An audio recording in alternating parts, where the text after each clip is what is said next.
আসসালামু আলাইকুম। আজকের ভিডিওটা মূলত হলো একটা ভাই কমেন্ট করছিলেন যে কি কি মেডিসিন দিয়ে আমি মূলত বাচ্চাগুলো ব্রুডিং করি।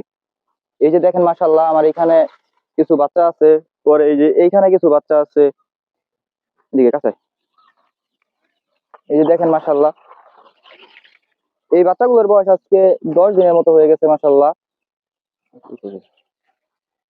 আর এই যে এইখানে কিছু বড় মোরগ বাচ্চাগুলো আছে, এদিকে লে। আর এই যে এই বাচ্চাগুলোর বয়স আজকে 1 দিন, ঠিক আছে। দেখেন মাশাআল্লাহ বাচ্চাগুলো একদম পিওর অরিজিনাল দেশি মুরগির বাচ্চা। আমি মূলত আজকে এই ভিডিওর মধ্যে বলবো যে কি কি মেডিসিন দিয়ে বাচ্চাগুলোর ব্রুডিং করি, ঠিক আছে। পরে ওইখানে কিছু বাচ্চা আছে, আমি আজকে যে মেডিসিন গুলো দেখাবো এই মেডিসিন গুলো দিয়ে মূলত আমি বাচ্চাগুলো ব্রুডিং করি।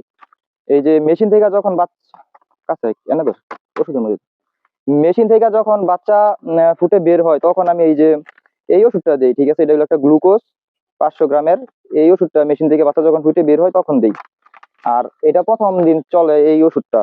আর দ্বিতীয় দিন থেকে এই যে এই ওষুধগুলো দিয়ে আমি মূলত ব্রুডিং করি, ঠিক আছে। এই যে এটা হলো একটা নিউমাইসিন। এই ওষুধটা 24 ঘন্টাই দেয় এই বাচ্চাগুলোরে, প্রথম দিন থেকে একদম 6 দিন পর্যন্ত 24 ঘন্টায় এই নিউমাইসিন। আর এই যে এইটা হলো একটা অ্যামোক্সাসিলিন। এই অ্যামোক্সাসিলিন ওই বাচ্চাগুলোরে 24 ঘন্টা দেই। এই নিউমাইসিন আর অ্যামোক্সাসিলিনের সাথে সকালে দেই হলো এই যে পানির পিএইচ, ঠিক আছে। সকালে পানির পিএইচ। আর দুপুরে দেই হলো আমি এই যে টক্সিন। এই যে এটা হলো দুপুরে দেই টক্সিন। আর রাতে দেই হলো এই যে লাইসোবিট আর হলো বি ওয়ান বি টু আর লাইসোবিট রাতে দেই। আর সকালে পিএইচ, দুপুরে টক্সিন। কিন্তু নিউমাইসিন আর অ্যামোক্সাসিলিন এই দুইটা ওষুধ 24 ঘন্টায় চলে প্রথম দিন থেকে। আমি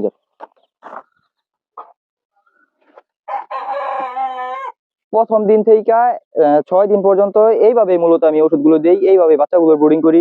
এইখানে যে বাচ্চাগুলো আছে এই বাচ্চাগুলোর এইভাবে ব্রুডিং করছি, ওই বাচ্চাগুলোর এইভাবে ব্রুডিং করছি। পরে ওইখানে একটা ঘর আছে আমার, ওই ঘরের মধ্যে যে বাচ্চাগুলো আছে সবগুলো বাচ্চারে আমি এইভাবে মূলত ব্রুডিং করি বাচ্চাগুলো। আর এই যে এখানে কিছু মোরগ আছে। তো আজকে ভিডিওটা এই পর্যন্তই। আশা করি বুঝতে পারছেন কি কি মেডিসিন দিয়ে বাচ্চাগুলোর ব্রুডিং করি।